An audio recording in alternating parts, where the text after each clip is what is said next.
하나님 말씀 보시겠습니다. 이사야 1장 24절로부터 28절까지 말씀, 24절로부터 28절까지 말씀, 한 절씩 교독하도록 하겠습니다.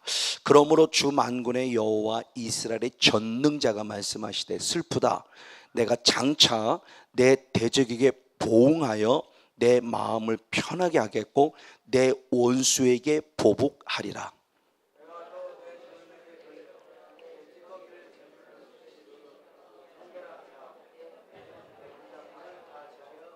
내가 내 재판관들을 처음과 같이 내 모사들을 본래와 같이 회복할 것이라. 그리한 후에야 내가 의의 성읍이라 신실한 고을이라 불리리라 하셨나니,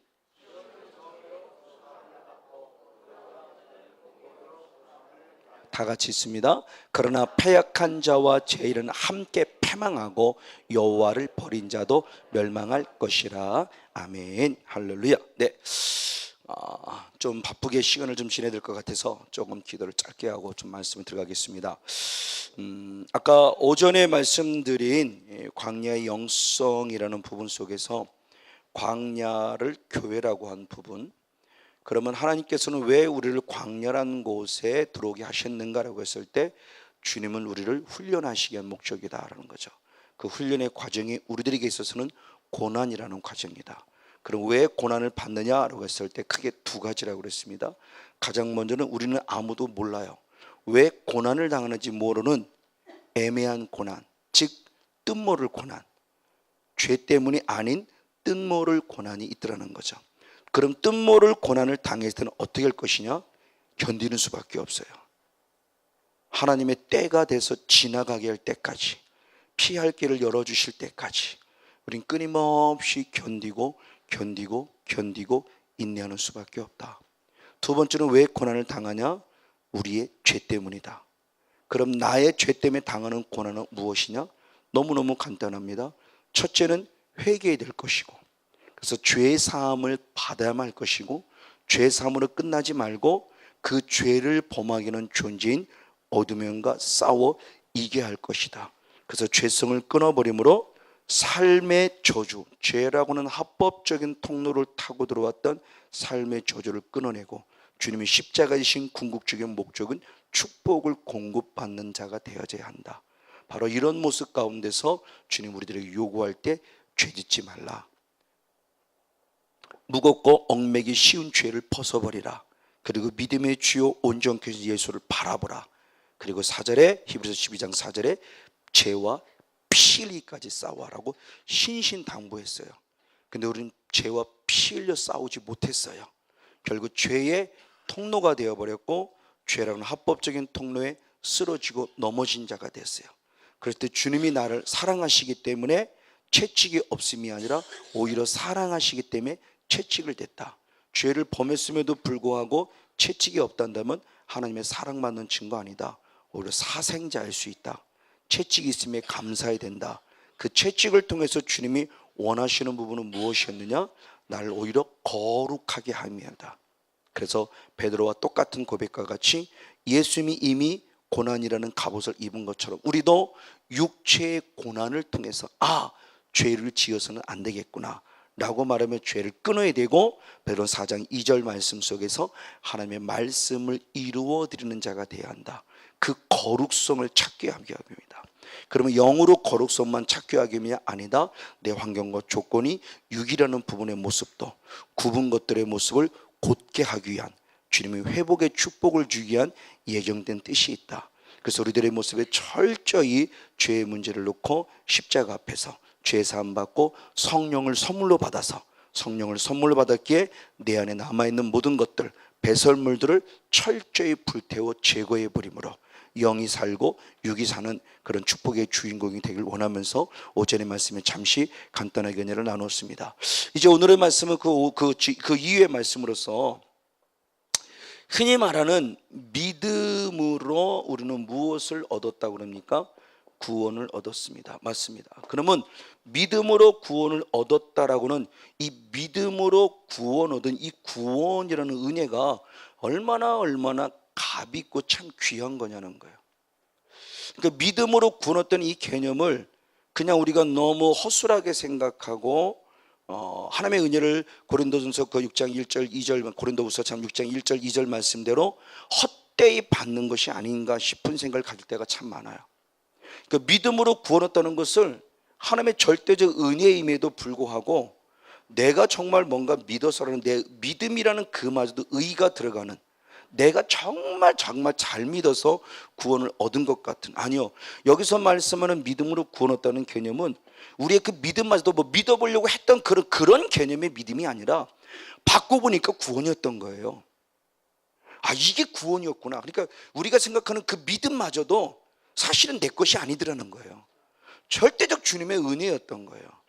그래서 제가 어느 사이트에 들어갔을 때 그 목사님이 믿음의 대문을 설명할 때 이걸 조금 더 우리가 이해하기 쉽게 말하려면 나는 아무런 준비되고 나는 아무런 받을 가치가 없는데 누군가 와서 나에게 뭔가 주고 간 거예요. 성 목사에게 누가 딱 주고 갔는데 받고 보니까 그게 구원이더라는 거죠. 그럼 내가 가진 믿음, 아니요, 그 믿음마저도 볼품 없었어요. 정말 보잘것 없었어요. 그럼에도 불구하고 주님은 그것마저도 이뻐서, 그것마저도 고마워서 송 목사 받아라고 준 게 은혜더라는 거죠. 그래서 구원을 그냥 주셨다가 맞다는 거죠. 저는 그 의견에 그 말이 100% 동감한다고 생각해요. 그 믿음으로 구원을 얻었다고 말하니까 내가 뭐를 해석고 얻은 것처럼 되죠. 아니요, 내가 뭐 했다는 그 믿음마저도 아무것도 없는 거예요. 사실은 첫째 믿음, 구원 얻었을 때 얘기를 한다면 그냥 아버지가 나를 긍휼히 여겨서 주고 간 거예요. 아버지 정말 죄송해요, 내가 죄인, 이거 하나에 그냥 고마워라고 말하면 구원이라는 은혜를 딱 주고 가신 거예요. 받고 보니까 구원이었던 거예요. 너무너무 감사한 거지. 그냥 막 그저 감사하고 감사할 수, 이 구원.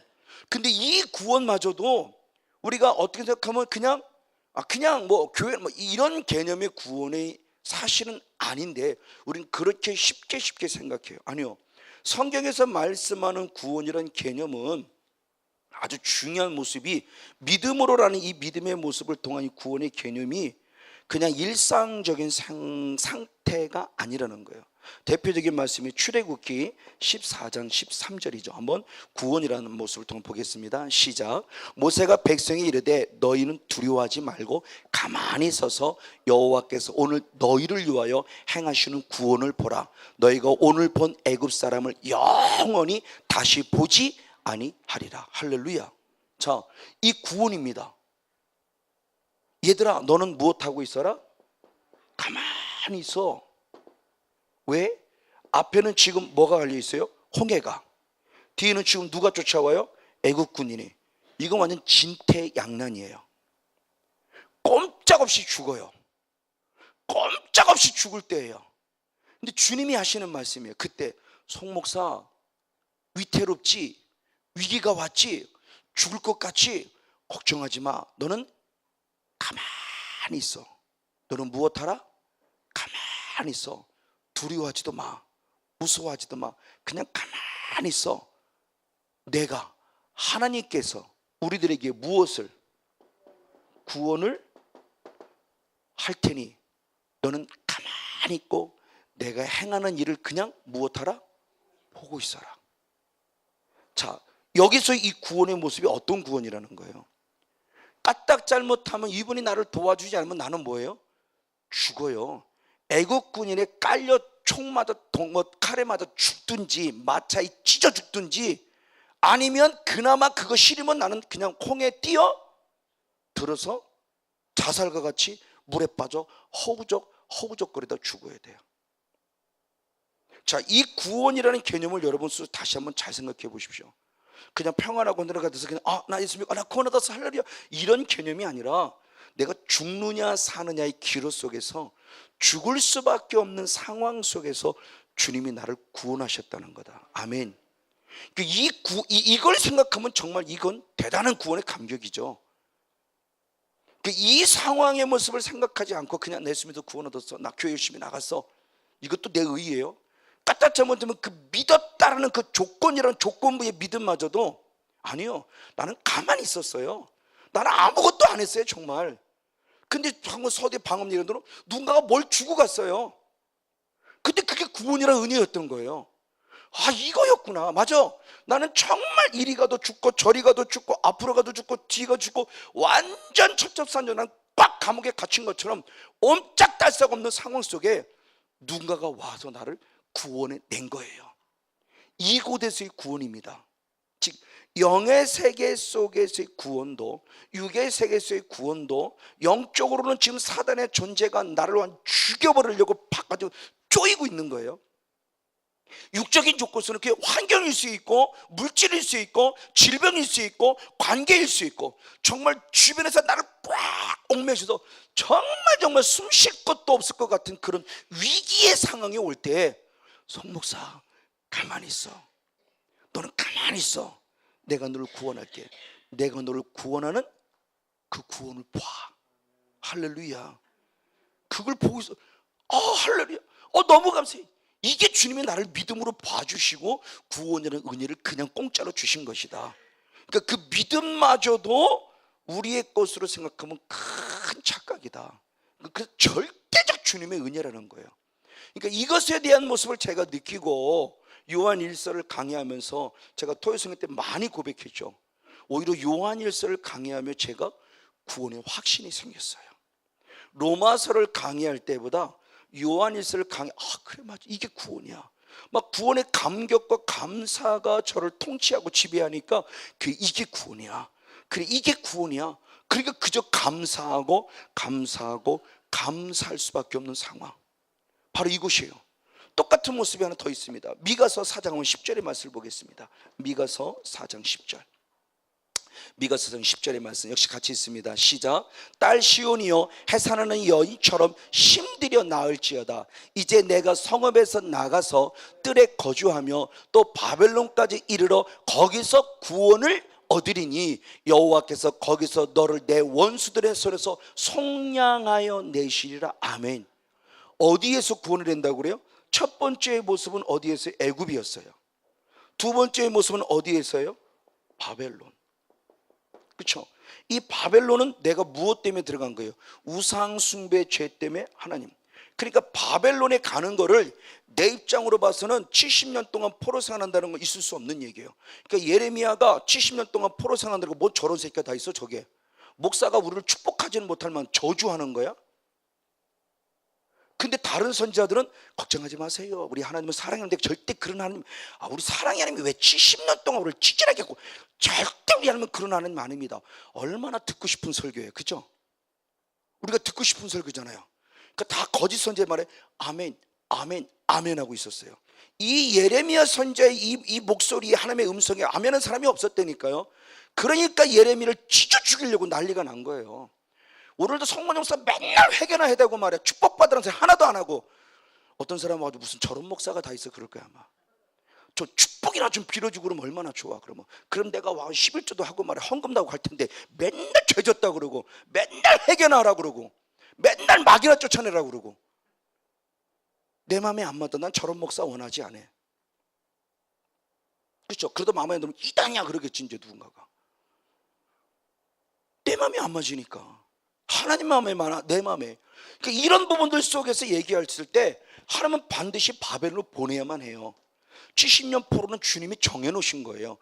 이곳에 가서 여기로부터 무엇하는 것이다. 하나님이 구원을 낼 때 이걸 하나님의 은혜로 하는 거죠. 야, 이거구나. 그러니까 주님이 우리를 구원하셨다고 그랬을 때 그 구원이라는 개념이 어떤 상황 속에서의 구원이냐는 거죠. 자, 이 땅은 분명히 누가 왕이니까? 사단이 왕이죠. 그래서 이 나라는 이 땅은 지금 누구의 나라가 됐어요? 사단의 나라가 됐어요. 그럼 우리의 구원은 무슨 구원이냐? 사단의 나라로부터 하나님의 나라로 옮긴 구원이에요. 할렐루야. 이거예요. 그래서 골로새 1장 13절의 말씀을 이렇게 고백하는 거죠. 골로새 1장 13절의 말씀을 봅니다. 우리의 구원의 개념이 어디로부터의 구원인가를 봅니다. 시작. 그가 우리를 어디에서? 흑암의 권세에서 건져내사 어디로? 그의 사랑의 아들의 나라로 옮기셨다. 할렐루야. 이게 구원이라는 거예요. 나를 어디로부터? 흑암의 권세인 사단 나라로부터, 마귀의 권세로부터 나를 어디로 옮기셨다? 하나님의 나라로 옮기셨다. 할렐루야. 이 똑같은 말을 사도바울이 한 번 더 합니다. 사도행전 26장 18절. 사도행전 26장 18절 역시 있습니다. 시작. 그 눈을 뜨게 하여 어둠에서 빛으로, 사단의 권세에서 하나님께로 돌아오게 하고 죄사함과 나를 믿어 거룩하게 된 무리 가운데서 기업을 얻게 하리라 하더이다. 아멘. 나를 어디로부터요? 어둠으로부터 빛으로. 그 어둠은 어디예요? 사단의 권세로부터 하나님께로. 그러니까 우리의 구원이라는 개념을 그냥 나 예수 믿으니까 구원했을 개념으로 그걸 보지 마시고, 이건 하나님께서 우리에게 베푸신 100%의 은혜인데 그 구원이 과연 어디로부터의 구원이냐는 거예요. 그 감격을 다시 한번 여러분 되찾기를 축복합니다.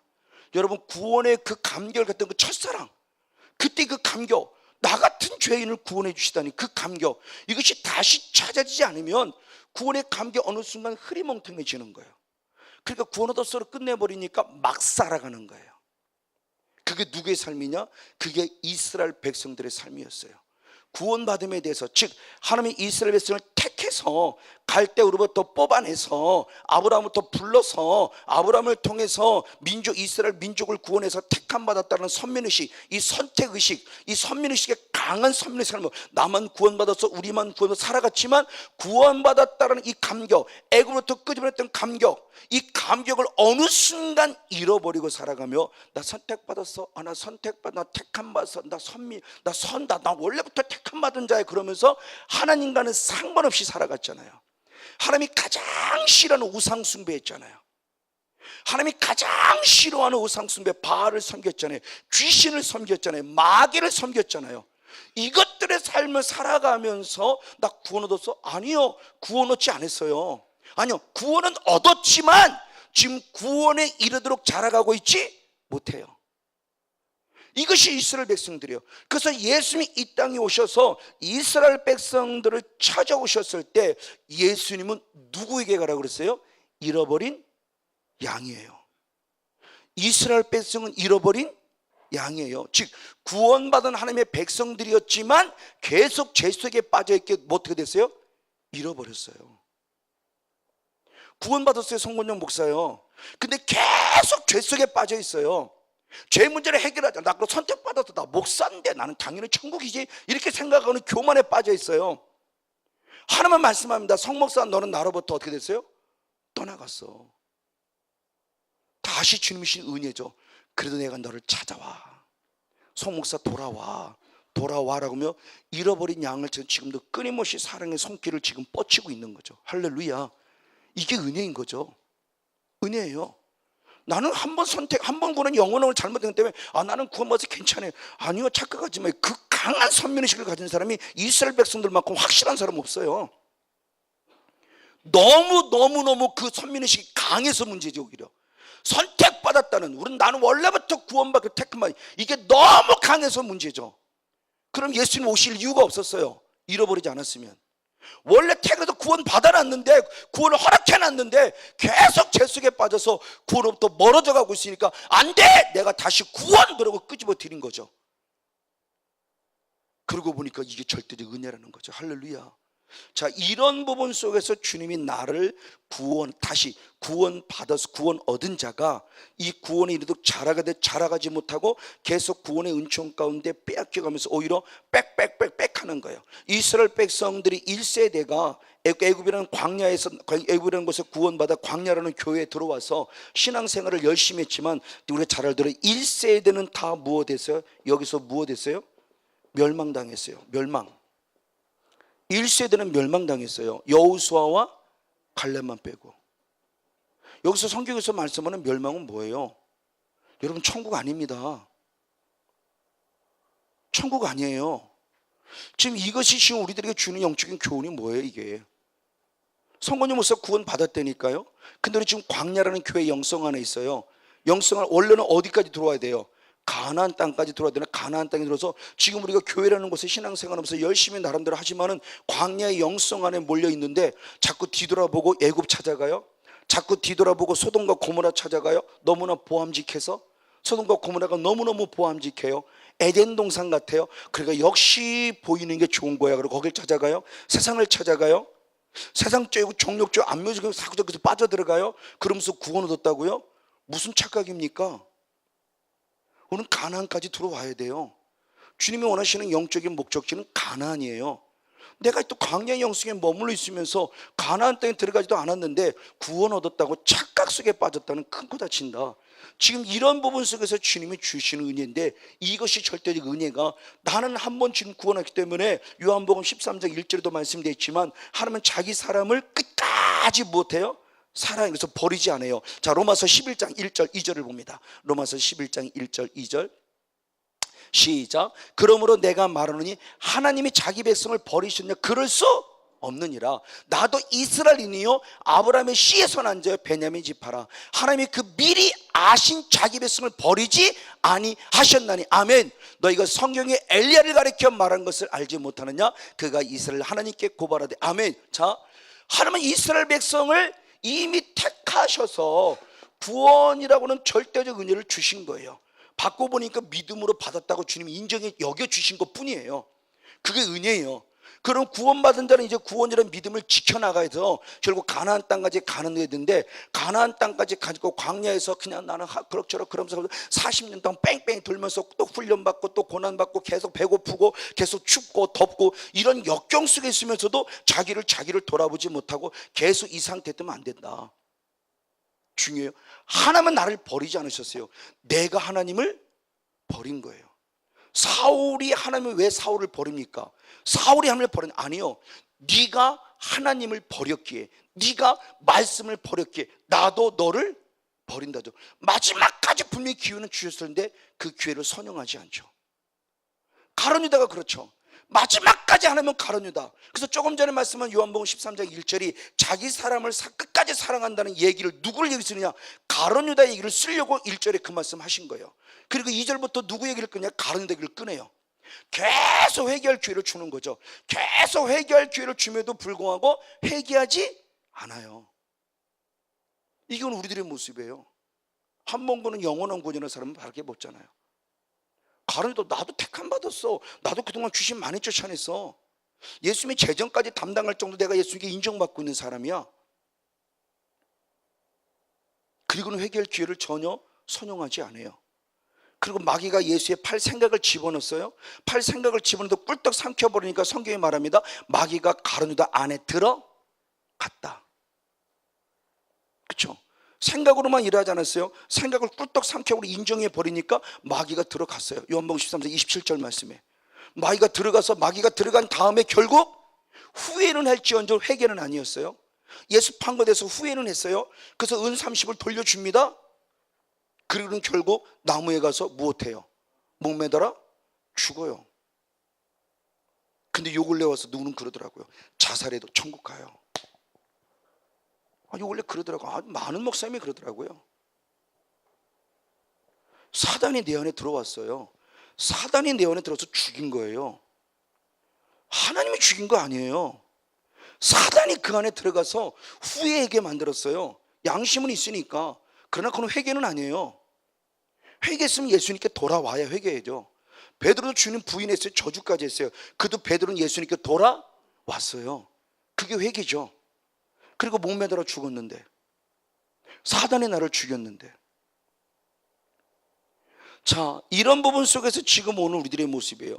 그래서 하나님께서는 이스라엘 백성을 그래도 버릴 수가 없기 때문에 마지막까지 그를 구원의 길로 인도하기 위해서 오늘 본문 읽었던 1장 24절로부터 29절까지 말씀이 하나님께서 이스라엘 백성을 어떻게 다루시는가, 이 다루시는 그런 모습이 오늘 1장에서 나와져 있고, 그리고 그것을 구체적인 말씀이 26장, 27장, 28장에 확실하게 나와져 있는 바로 그 모습을 보고자 하는 겁니다. 믿음으로 구원 얻은 우리들에게 하나님께서 왜 고난이라는 과정이냐? 죄 때문이죠, 물론. 근데 그 고난이라는 과정을 하나님 하실 때 왜 우리에게 고난의 과정, 즉 사랑의 채찍을 가할 수밖에 없느냐, 그 이유를 얘기하는 그런 부분 속에서 다시 한번 만나면 24절 본문으로 한번 돌아옵니다. 24절부터 말씀을 봅니다. 하나님께서 그 죄로만 가득 찬 그 도시, 그 이스라엘, 즉 예루살렘을 향해서 주님이 어떻게 일하시는가? 이사야 1장 24절로부터 다시 같이 한번 봅니다. 시작. 그러므로 주 만군의 여호와 이스라엘 전능자가 말씀하시되 슬프다. 내가 장차 내 대적에게 보응하여 내 마음을 편안하게 했고 내 원수에게 보복하리라. 아멘. 자, 하나님이 가르치 이스라엘 백성을 어떻게 할 것이냐. 자, 하나님이 행하시는 고난, 이것을 심판이라고 하면 쉽게 한번 해보겠습니다. 심판. 주님이 죄에 대한 보응에 대한 모습은 분명히 말씀한다고 했으니까 한번 예레미야 14장 10절인가요? 예레미야 14장 10절 8절인가 10절인가? 예레미야 14장 10절이 맞네요. 시작. 여호와께서 이 백성에 대하여 이와 같이 말씀하시되 그들이 어그러진 길을 사랑하여 그들의 발을 멈추지 아니하므로 여호와께서 그들을 받지 아니하고 이제 그들의 죄를 무엇한다?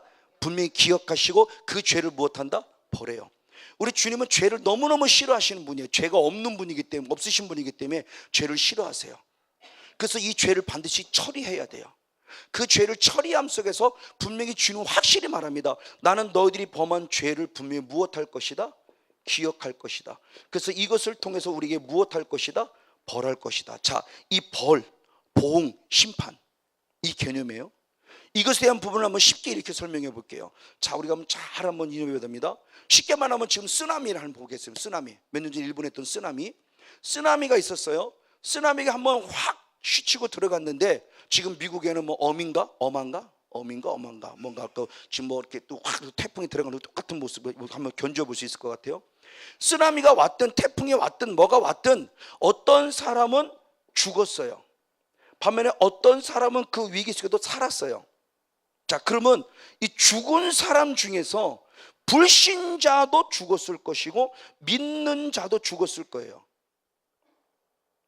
자, 쓰나미를 어떤 사건을 통해서 지금 우리를 다뤄가시는데 이 쓰나미 사건을 통해서 누군가는 죽었는데 불신자 중에 죽었고 믿는 자 중에 죽었다 한다면 이 벌이라는 개념이 믿지 않는 불신자에게는 진짜 말 그대로 최후의 심판이지만 예수 그리스도를 믿는 자들에게는 이 최후의 심판은 오히려 어디 갈 수 있는 기회예요?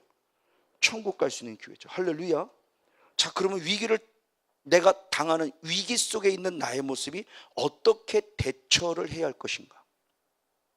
반대로 이 쓰나미라는 벌이 왔는데 어떤 사람은 살았는데 어떤 불신자도 살았어요. 반면에 믿는 성도도 살았어요. 그러면 불신자는 왜 살았을까? 아직도 하나님의 마지막 최후의 기회일 수 있죠. 구원 얻을 수 있는. 왜? 디모데전서 2장 4절 말씀에 주님은 이 땅의 모든 사람이 무엇 얻기를 원해요? 구원 얻기를 원해요. 똑같은 벌인데 죽었지만 어떤 사람은 그 죽음의 심판이 지옥이고 어떤 사람은 천국이에요. 그럼 이 사람은 오히려 이 심판이 유익입니까? 나쁜 겁니까? 유익이죠. 저는 이걸 사실을 진짜 간절히 원한다고 여러분 많이 얘기했어요. 그때 우리 남자 집사님이 목사님 그런 소리 하지 마세요 그러더라고요. 나는 솔직한 마음으로 얘기했는데 목사님이 돌아가시면 우리는 어떻게 해요? 그러면 나 믿고 예수 믿나? 나보고 예수 믿나? 예수님 있으니까 나를 보는 거지. 근데 어떤 사람은 살았어요. 그럼 이건 행복입니까? 그 위기 속에 단순히 살았으는 게 행복이에요? 나는 하나님의 사랑하나. 맞아요, 하나님의 사랑인데 그 사랑 속에서 불신자에게도 새로 주는 기회이고 살아있는 자로 새로운 기회다.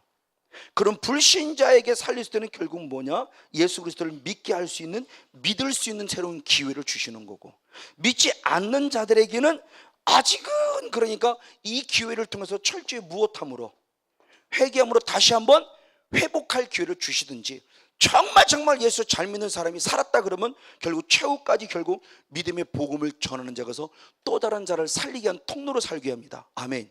자, 그럼 보십시오. 하나님의 벌인데, 하나님의 보응인데, 하나님의 이 심판인데, 이 심판이 누군가에게는 최후의 멸망이란 차원 속에서 볼 수 있지만 또 다른 차원 속에 하나님이 살려줬을 때는 결국은 또 다르게 우리에게 주시는 기회일 수 있다. 할렐루야. 자, 이 모습에 대한 부분입니다.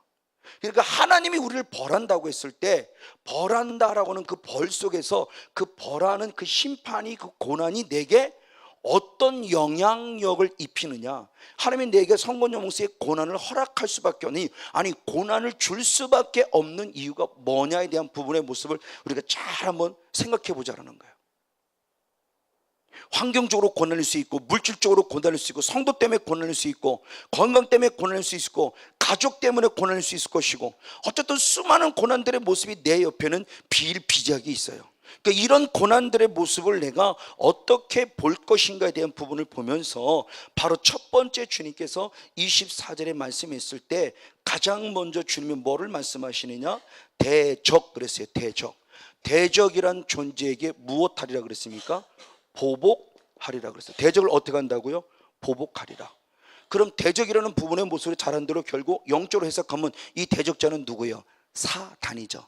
사단의 뜻 자체가 대적이니까 결국 하나님의 원수를 갚아주겠다는 거죠. 원수를 갚아줘요. 자, 그러면 이 사단의 존재를 나로부터 쫓아내 주셨다는 거예요. 그럼 사단을 쫓아내 다 됐냐? 아니요. 그 다음에 말씀이 25절의 말씀을 봅니다. 25절 26절을 연이어 봅니다. 시작. 내가 또 내 손을 돌려 내 찌꺼기를 잿물로 씻듯이 녹여 정결하게 하며 내 혼합물을 다 제하여 버리고 내가 내 재판관들을 처음과 같이 내 모사들을 본래와 같이 회복할 것이라. 그리한 후에야 내가 내 의의 성읍이라 신실한 고울이라 불리울 것이다. 아멘. 두 번째는 뭐냐? 원수라는 존재를 보복해서 제거시켜 보복하심으로 즉 내 안에서 쫓아냄으로 말미암아 결국 나의 존재를 무엇하기 위함이에요? 회복하는 것이 목적이에요. 죽이는 것이 목적이 아니에요. 그러니까 채찍질하고자 하는 목적이 쟤 때문에 채찍질을 했을 때 야 이놈아 정신 차려 이런 개념도 있지만 진짜 주님이 원하는 개념은 오히려 그 과정을 통해서 우리를 무엇하게 살려내기 위함이에요. 쉽게 얘기하면 내가 암덩어리가 있어요. 암덩어리가 있으면 나는 이거 뭐 해야 돼요? 수술 받아야 되죠. 수술 받을 때 우리는 고통이에요. 요새는 하도 좋으니까 고통을 느끼지 못하도록 마취를 했으니까 내 고통을 못 느끼죠. 근데 깨어나고 나면 고통을 느끼. 그러니까 이 암덩어리를 제거하기 위해서는 엄청난 고통이지만 암덩어리가 제거되고 나는 뭐 하는 거예요?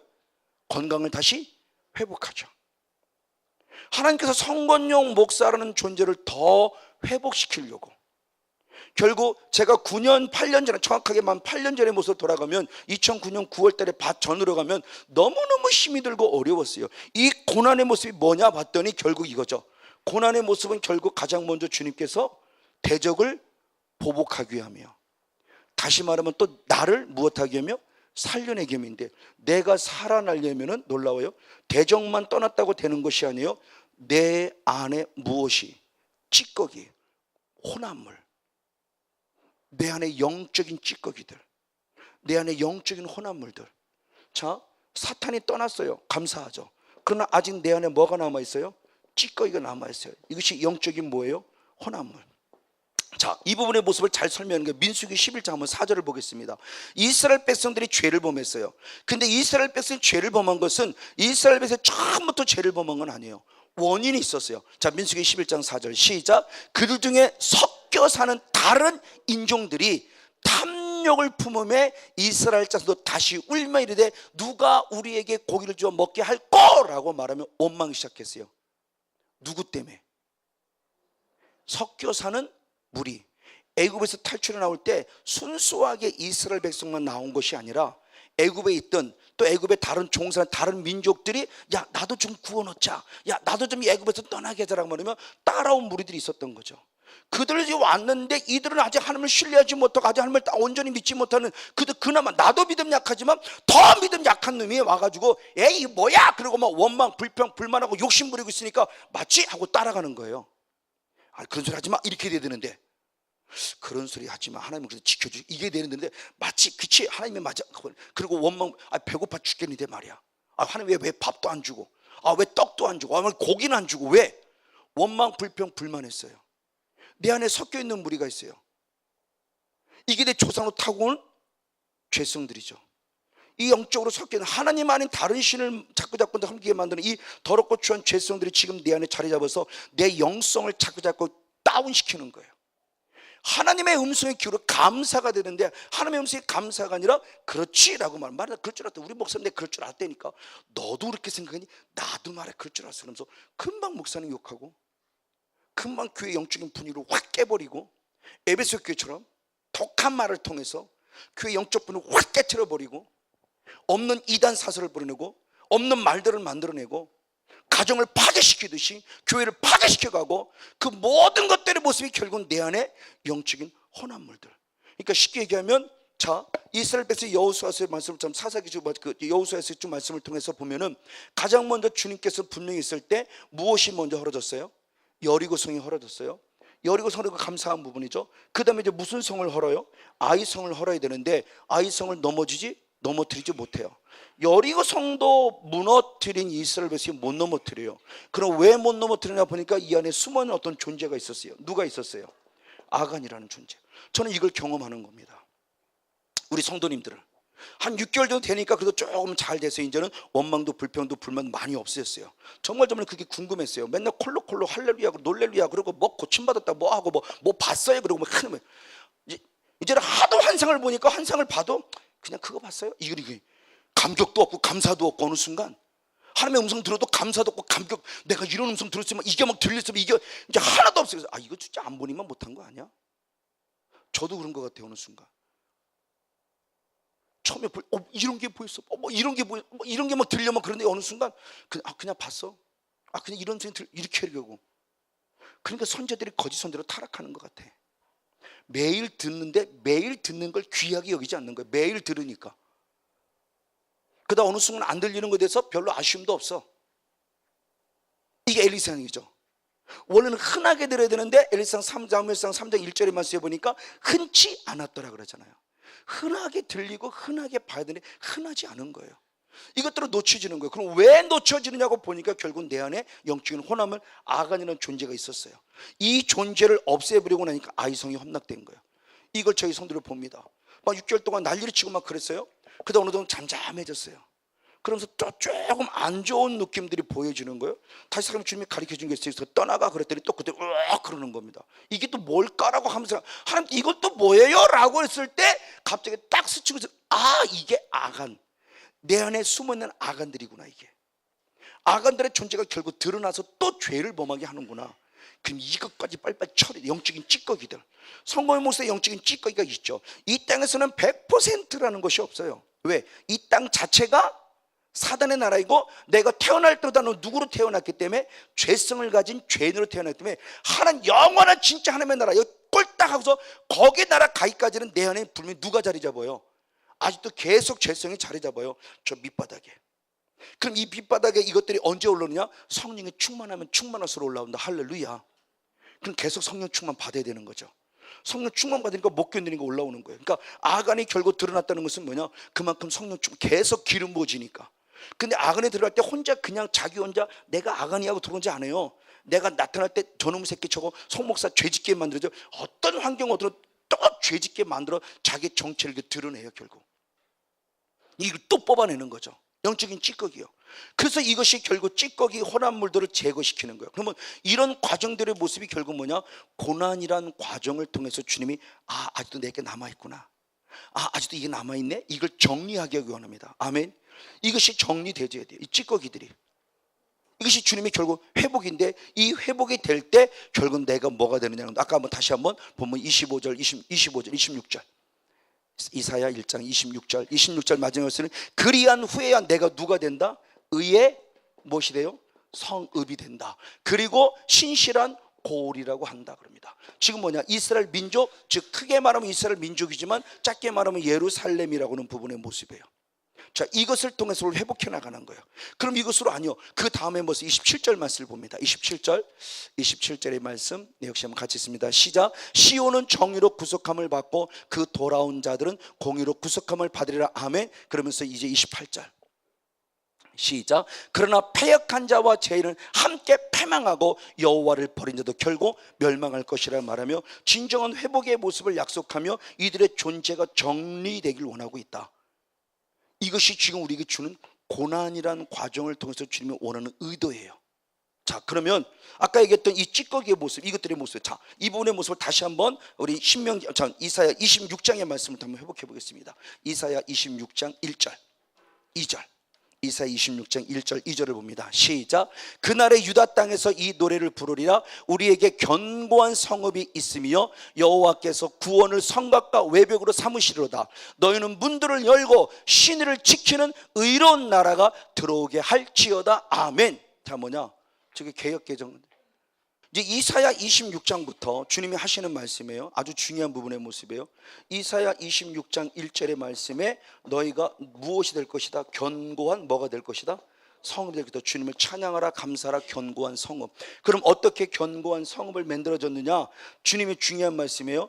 자, 13장으로부터 25장까지의 이스라엘 민족을 괴롭혔던 수많은 대적들, 아수르부터 시작해서 바벨론, 아수르, 바벨론, 그리고 블레셋, 뭐 암몬, 모압, 구스, 수 없는 민족들을 주님이 계속 멸망시켜요. 이게 아까 얘기했던 24절의 말씀에 대적을 무엇하는 거예요? 보복하는 거예요. 이것들을 다 멸망시켜요. 13장부터. 그러니까 26장에 이 말씀이 나오기 직전까지 조금 전에 읽었던 1장 24절로부터 27절까지의 말씀을 이루는 과정 속에서 24절에 기록된 말씀이 그것들이 무슨 주변 민족을 다 정리합니다. 그래서 이 부분의 모습을 철저히 정리해. 다시 말하면 우리가 사단의 내로부터 떠났다는 거죠. 성령을 힘입어 귀신을 쫓아낸 거예요. 할렐루야. 제 안에 불교의 영역은 합법적인 통을 떠는 불교의 영역이 떠나갔어요. 그리고 이 은혜를 입었어요. 그래서 내가 회복된 거예요. 할렐루야. 그리고 계속 지금 영적인 찌꺼기들 계속 지금 제거해가는 거예요. 여러 가지 환경과 조건, 이것도 정신 차려야 되네. 나도 남아있구나. 이놈의 새끼 남았는 이게 또 뽑아내야지. 계속 성령 심려서 정리해가는 가운데 결국 나를 회복시켜서 아까 1장에서는 의의 성읍, 그리고 26장에서는 무슨 성읍? 견고한 성읍이에요. 자, 이 견고한 성읍이 결국 뭐냐는 거예요. 이것을 그냥 한마디로 간단히 쉽게 좀 더 이해할 게 다른 시간을 통해서 예루살렘이라고 표현할 수 있습니다. 자, 예루살렘이라는 것이 아주 영적인 의미에서 중요했던 지명적인 개념이 아니라 이스라엘 백성들에게 예루살렘이라고 하는 이 의미는 대단히 중요한 의미예요. 즉 우리들의 영성이 예루살렘화 돼야 되는 거죠. 예루살렘화 돼야 돼. 그러면 예루살렘이 뭐냐? 즉 이스라엘 백성 신앙의 중심은 예루살렘입니다. 그러니까 예루살렘이라는 개념은 이스라엘의 대단히 중요해요. 시온이라는 개념과 같이 엇물려서 예루살렘, 시온. 내 사랑하는 딸 예루살렘아, 내 사랑하는 딸 시온아 그랬어요. 그 예루살렘이라는 부분과 시온이라는 부분이 같이 맞물려 가면서 이 예루살렘이라는 부분을 주님이 견고한 성읍으로 만들게 합니다. 의의 성읍으로 만들게 합니다. 어떻게? 고난이라는 과정을 통해서 결국 하나님이 우리를 정리해 가시는데 대적들을 멸망시키고 내 안에 찌꺼기를 재정을 회복시켜서 의의 성읍으로 견고한 성으로 만든다. 견고한 성으로 만들었을 때 그 여호와 있음이 하면서 여호와께서 무엇으로? 구원으로 무엇을 삼는다 그랬어요? 성과 곽을 삼는다. 성벽을 삼는다.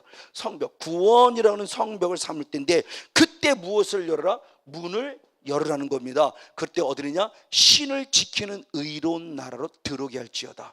즉 중요한 부분의 모습이에요.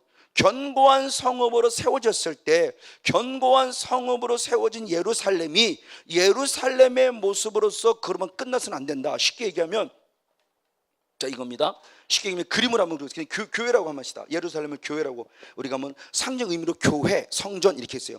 그럼 교회만 지어놓으면 되냐? 아니요. 교회를 지키도록 뭐를 쌓아야 돼요? 성벽을 쌓아요. 이게 영적인 사후관리예요. 즉 아칸이 콜로 가고 나갔어요. 콜로 가고 나간 상태로 끝나서는 안 돼요. 다시 들어오지 못하도록 믿음의 성벽을 쌓아야 돼요. 할렐루야. 이 사후관리예요. 그래서 누구보다 저는 사후관리 강조하고 제가 이 은혜를 입을 때 딱 하면서 그때가 새벽 설교 때문에 느헤미야를 강의할 때인데 느헤미야를 강의하면서 보면서 이게 영적 이거구나라고 깨달아진 거예요. 그러면 이 영적인 사후, 즉 견고한 성읍을 지킬 수 있는 영적인 사후관리가 저 구원의 성벽을 말했는데 똑같이 말씀하는 것이 이사야 60장 18절 18절인가요? 이사야 60장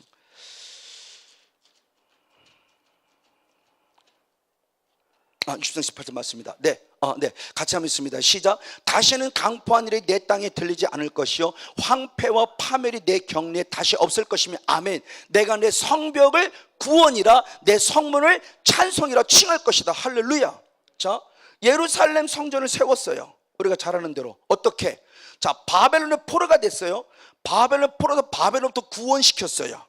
구원시키면서 고레스 왕 바사의 고레스 왕을 통해서 바로 수룹바벨을 통해서 무엇하게 했어요? 성전을 짓게 했어요. 아니요, 성전을 짓고 뭐를 쌓게 했어요? 성벽을 쌓게 했어요. 그럼 이 성벽이 뭐냐 그랬을 때 성벽은 무엇이다? 구원이다. 그리고 성벽에 문이 있어요. 분문부터 문이 있어요. 이 문은 결국 무엇이라는 거예요? 찬송이라. 자, 결국 뭐냐?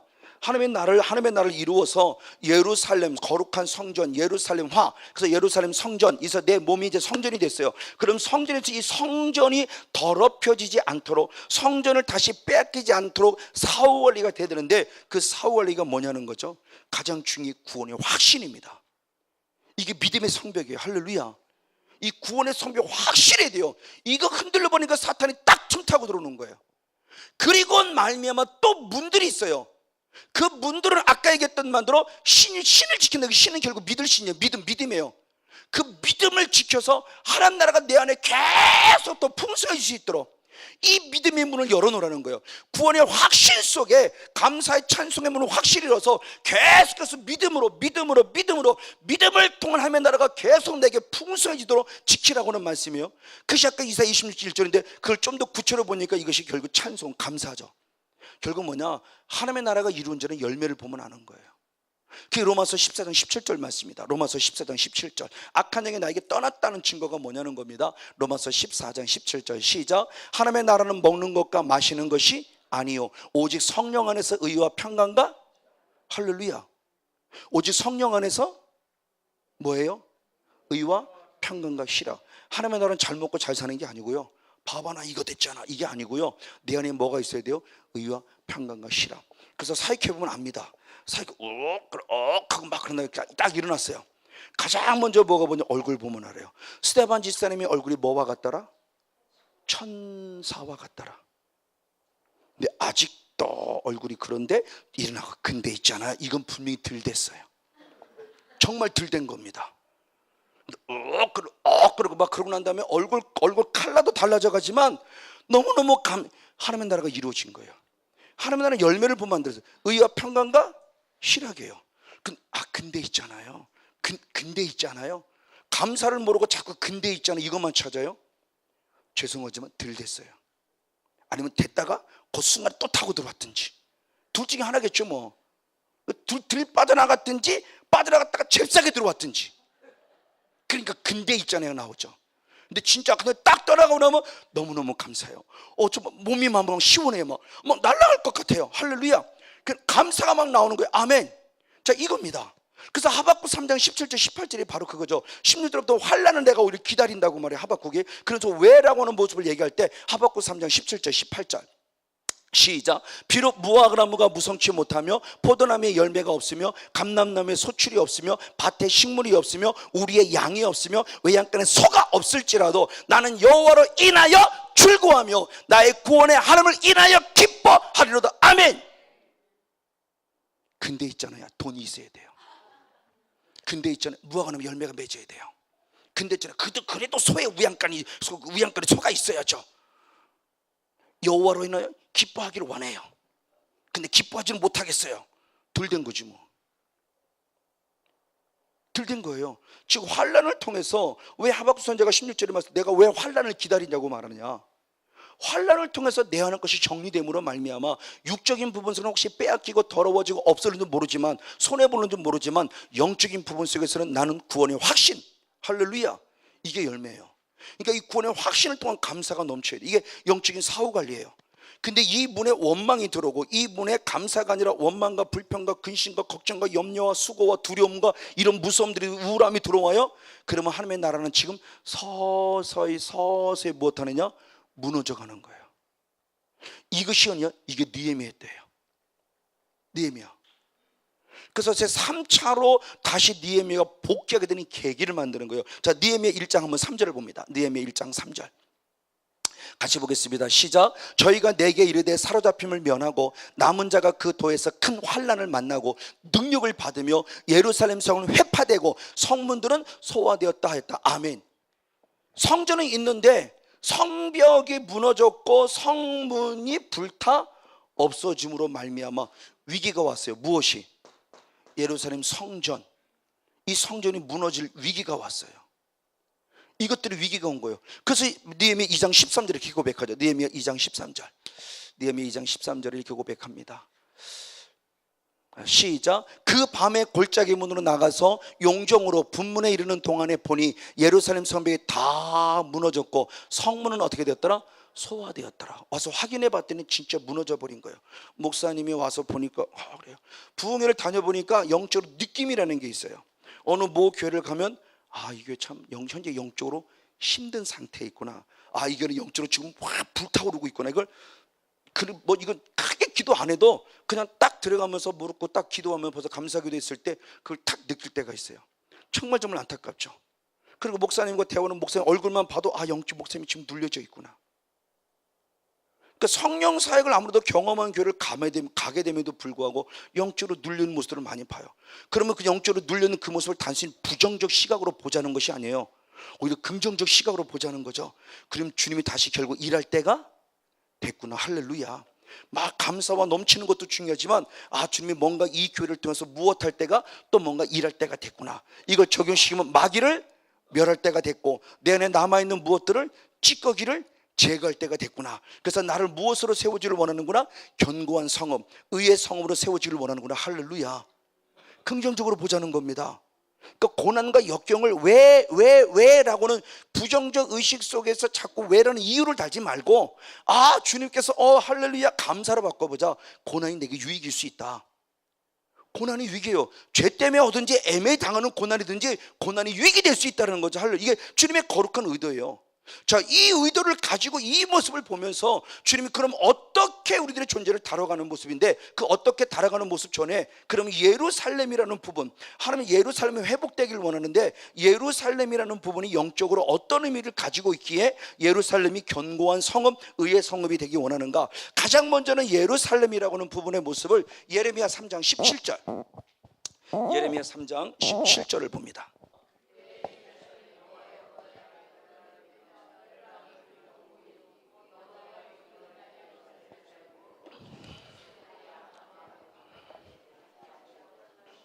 아멘. 할렐루야.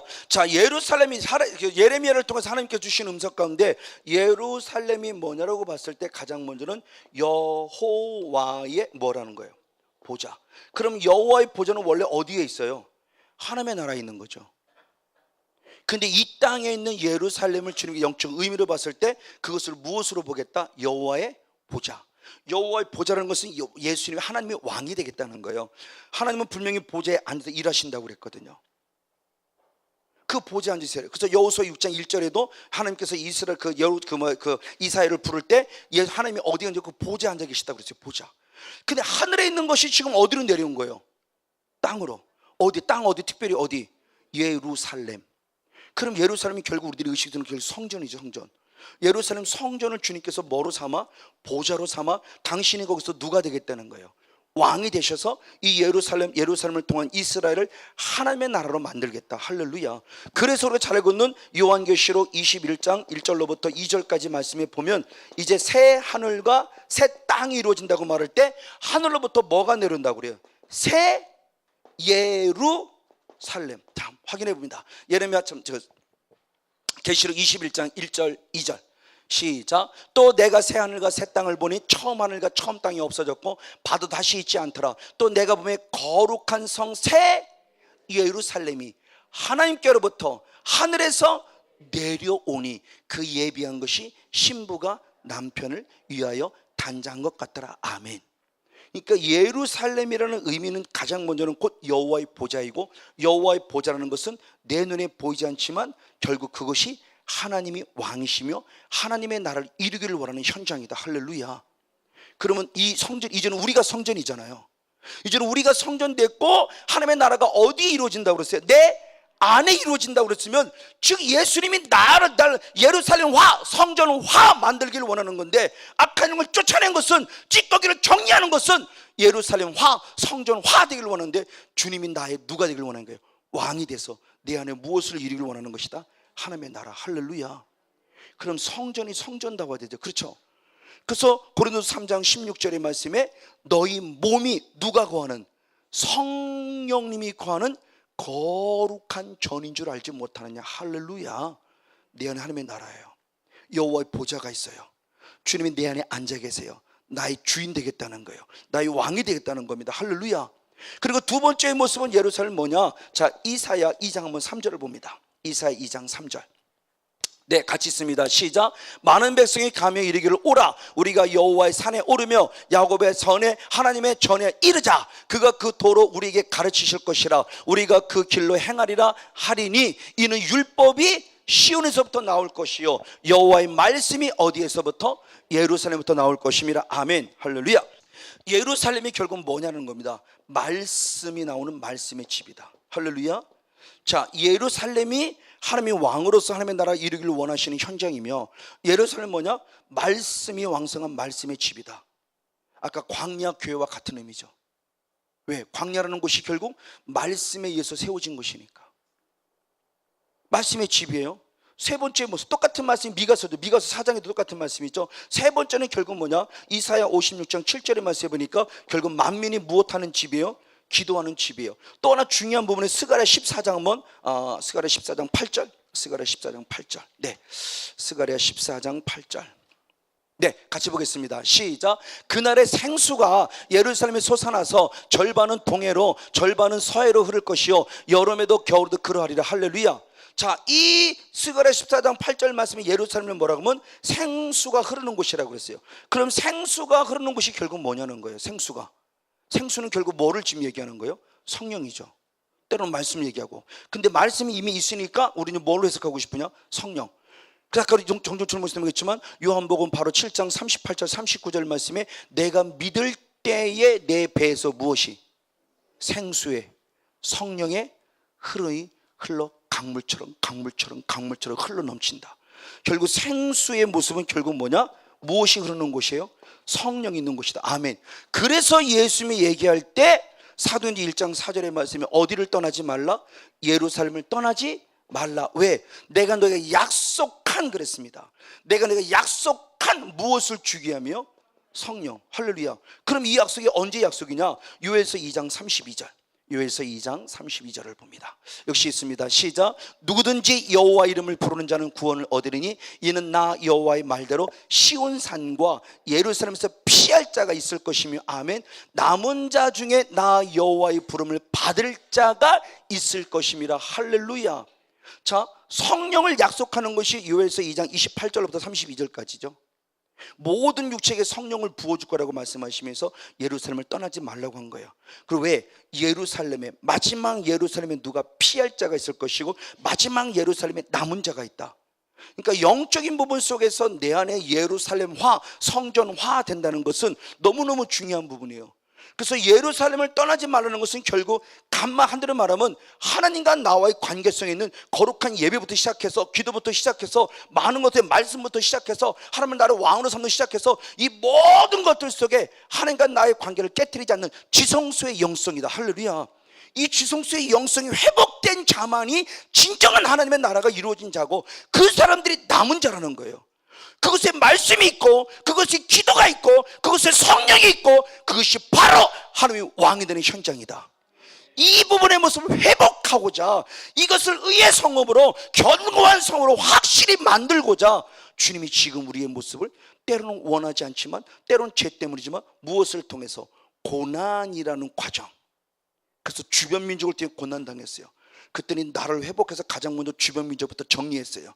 주변 민족 정리되면서 내 안에 혈통을 타고 계속 내 안에 이 강력한 여리고성과 같은 이 조상을 타고 이분을 처리했어요. 그것만 아니요. 그것만으로 끝나지 않아요. 그죠? 계속해서 내 안에 찌꺼기들을 계속 좀 정리하고 계세요. 그 고난을 단순히 고난으로 보면서 하나님 왜 이런 일을 그러지 말고요. 고난이 유익이에요. 아, 이 고난을 통해 주님이 내가 뭐 아주 정리할 게 계시구나. 아, 내 안에 남아있는 찌꺼기가 아직 있는가 보다. 계속 정리하십시오. 쫓아내십시오. 그래서 여러분 스스로가 견고한 성읍이 되십시오. 예루살렘화 되십시오. 하나님은 여러분의 왕이십니다. 여러분의 심령 자체가 말씀의 집입니다.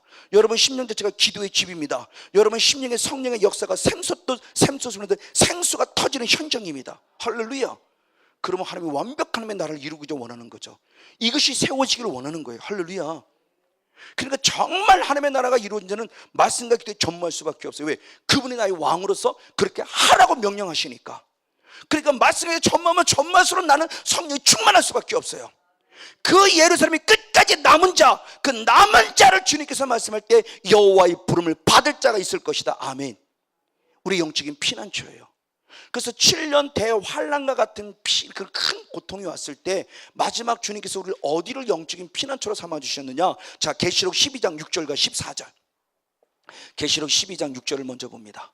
계시록 12장 저 시작. 그 여자가 광야로 도망하며 거기서 1260일 동안 저를 양육하기 위해 하나님의 예비하신 곳. 7년 대환란의 위기가 왔어요. 그때는 성령께서 나를 하나님이 예비한 곳이 있다고 그래요. 피난처가 있다고 그래요. 도피처가 있다고 그래요. 그 도피처가 어디냐 그랬더니 광야 교회였어요. 광야 교회. 그러니까 위기가 오면 위기가 올수록 세상을 찾아가지 말고 위기가 오면 위기가 올수록 결국은 어디를 찾아가라는 거예요. 광야 교회. 내 하나님 나의 왕이 되길 원하는 그분 안에 더 말씀 기도에 전무하라는 거예요. 그래서 성령 충만히 받으라는 겁니다. 그러면 결국 이 모든 걸 이겨나갈 수 있다는 거예요. 이곳에 와서 말씀으로 잘 양육받으래요. 14절은 좀 더 구체로 설명했어요. 14절을 봅니다. 역시 한번 있습니다. 시작. 그 여자가 큰 독수리의 두 날개를 받아 광야 자기 곳으로 날아가 거기서 그 뱀의 낯을 피하여 한 때와 두 때와 반 때를 양육받게 한다. 아멘. 독수리가 나를 날개로 날아서 업어서 나를 피난처에 피난케 해주신다. 아멘. 할렐루야. 얼마나 좋은 감사와 은혜예요. 나를 그냥 놔두지 않으시고 독수리가 나를 업어서 슉 업어. 성목사 너는 가만히 있어. 내가 업어줄게. 어디로 가는데요? 힘들지? 그래, 피난처로 갈게. 영적인 쉼터 피난처가 어딘데요? 광야 교회란다. 뚝 내놓고 거기서 무엇으로 양육받으라? 말씀으로 잘 양육받고 3년 반 동안 잘 견뎌. 이게 주님 우리 주신 위로예요. 우리 주신 영적인 피난처예요. 세상의 영적인 피난처가 아니고요, 변호사 찾아가는 게 피난처가 아니고요, 병원 찾아가는 게 피난처가 아니고요, 병원을 가지 말라는 게 아니에요. 병원을 가지만 병원을 가더라도 결국 하나님께 기도하고 가라는 거죠. 할렐루야. 그 피난처 속에 내가 영이 살 수 있는 길은 하나님의 말씀이라는 거예요. 말씀으로 양육받으며 영혼육을 치유하고 회복하라는 거죠. 할렐루야. 이 부분의 모습이 지금 우리에게 고난이라는 과정을 통해서 우리가 원하는 바예요. 근데 고난이 우리는 대부분 다 좌절하고 낙망하고 쓰러지고 넘어지잖아요. 이게 주님이 원하는 바가 아닌데. 그래서 야고보서 5장 13절에 말씀할 때 고난받는 자가 있느냐 너는 무엇할 것이요? 기도할 것이요. 즐거워하는 자가 있느냐 너는 찬송할 것이요. 즐거운 자는 찬송하지만 고난받는 자가 있으면 그때가 무엇할 때다? 기도할 때다. 자, 고난받느냐 너는 광야교회 가서 말씀으로 양육받으라. 고난받는 자가 있냐 너는 광야교회 가서 이제 무엇하는 자가 되라? 기도하는 자가 되라. 왜? 말씀과 기도에 전무할 때 성령 받으니까. 결국 성령 받으라는 거죠.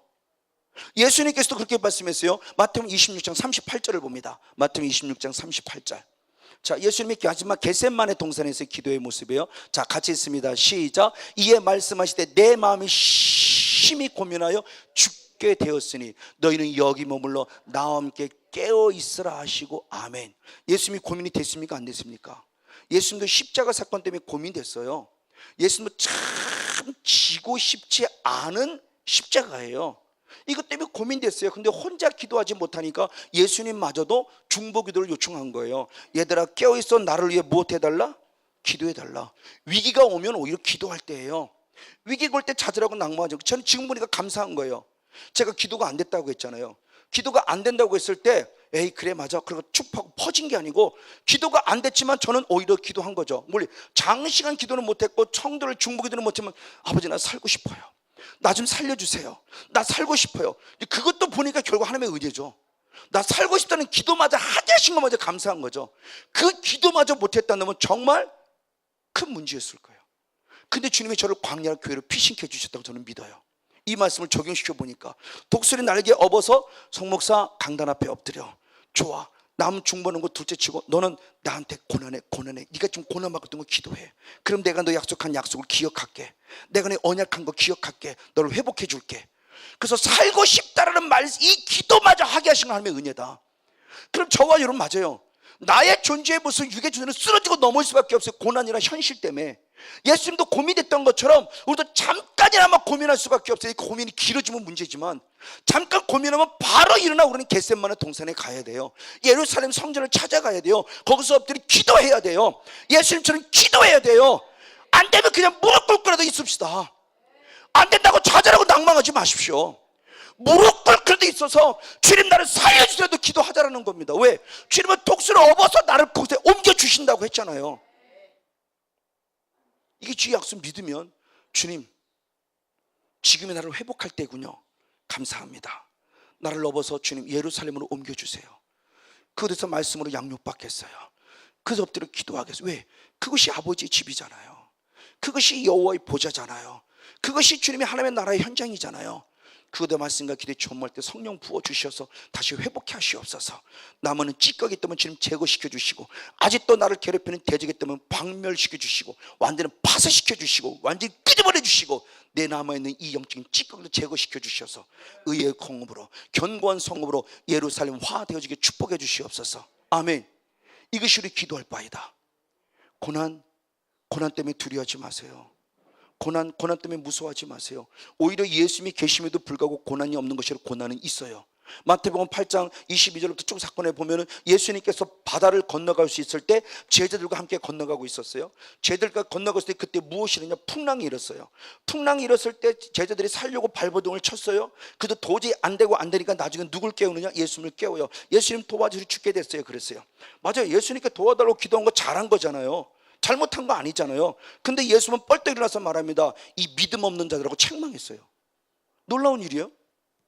믿음 없는 자라고 책망했어요. 자, 풍랑이 일었어요. 당연히. 그러니까 살려고 발버둥 쳤어요. 별별방 다 동원해 봤겠죠. 근데 제자들과 예수님의 차이입니다. 제자들은 죽겠다고 난리인데 이 풍랑이 일면에도 불구하고 예수님은 지금 무엇하고 계세요? 주무시고 계세요. 근데 저도 이 은혜 있기 전에는 주석을 보면은 예수님의 사역이 너무너무 피곤해서 풍랑을 못 느낄 정도로 잤다라고 나와요. 주석이. 저도 이 은혜를 읽기 전에는 그렇게 해석을 했었고, 왜? 주석들이 그렇게 되어 있고 나름대로 성경 학자를 이렇게 했으니까 나도 그렇게 해석을 했어요. 근데 이 은혜 바꿔보니까 정말 그건 잘못된 해석이에요. 물론 예수님께서 사이가 있죠. 당연히 풍랑 속에서 너무 피곤해 그럴 수도 있지만, 우린 지금 육을 보는 게 영으로 본다 한다면 예수님이 결국 그 풍랑 속에 있지만 풍랑 속에도 주물 수 있는 것은 풍랑의 전혀 요인을, 풍랑의 어떤 영향을 받지 않는다. 그 풍랑 속에 예수님은 지금 뭐 한 거예요? 평안하신 거예요. 하나님은 사랑하는 자에게 잠을 주시나니 그렇게 타시는 거죠. 근데 누구만 죽어나는 거예요? 지금 제자들만 죽어나는 거예요. 그리고 나중에 예수님 살려주세요, 우리 죽겠습니다. 뻘떡이더니 이 믿음 없는 자들라고 그랬어요. 마태복음은 믿음이 적은 자라고 그랬는데 마가복음은 믿음이 없는 자라고 책임. 똑같은 사건인데 마태는 믿음이 적은 자로 봤지만 마가는 믿음이 없는 자로 봤어요. 중요한 말씀하십니다. 자, 마가복음 4장에 왜 믿음이 없는 자라고 받는가에 대한 그 이유가 나오고 있습니다. 마가복음 4장 40절 말씀 같이 봅니다. 마가복음 4장 시작. 이에 예수께 제자들에게 이르시되 어찌하여 이렇게 무서워하느냐? 너희가 어찌 믿음이 없느냐? 자, 보십시오. 예수님과 같이 계시지만 풍랑이 없는 게 아니라 예수님이 하면 나와 동행하시고 예수님이 나와 임마누엘 되어 주셔도 내게는 분명 뭐가 있을 수 있다? 풍랑. 결국 내게 뭐가 있을 수 있다? 고난이 있을 수 있다.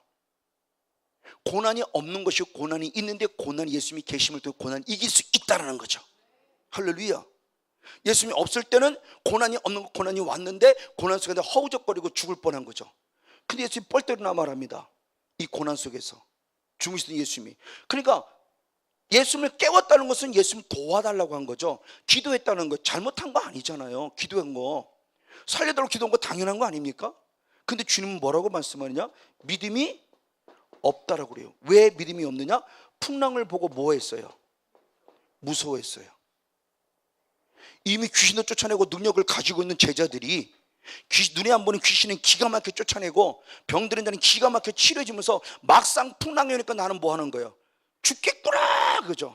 저도 성령사역까지 왔어요. 막상 어떤 삶의 풍랑이, 물질의 풍랑이, 어떤 질병의 풍랑이, 어떤 관계의 풍랑이 죽겠어요 이게 아니라는 거죠. 성목사 그거 두려워하지 마. 그거 무서워하지 마. 네 믿음이 어딨니? 그러니까 나를 믿음 안에 구원했다는 그 믿음이 어딨니? 이 위기 속에 네 믿음을 드디어 발휘할 때야. 네 믿음을 드디어 활용할 때야.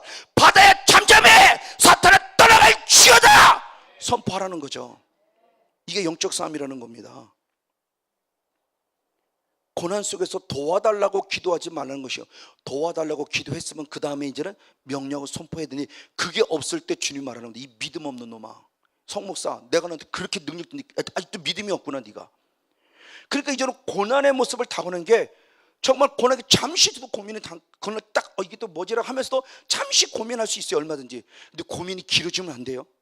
빨리 회복해야 돼요. 빨리 회복하는 모습이 뭐냐, 이것 봐라, 네가 지금 나를 건드리는구나. 그래, 네가 나를 건들면 건들수록 나는 더 하나님이 내게 원하는 바가 있음을 나는 알아. 할렐루야.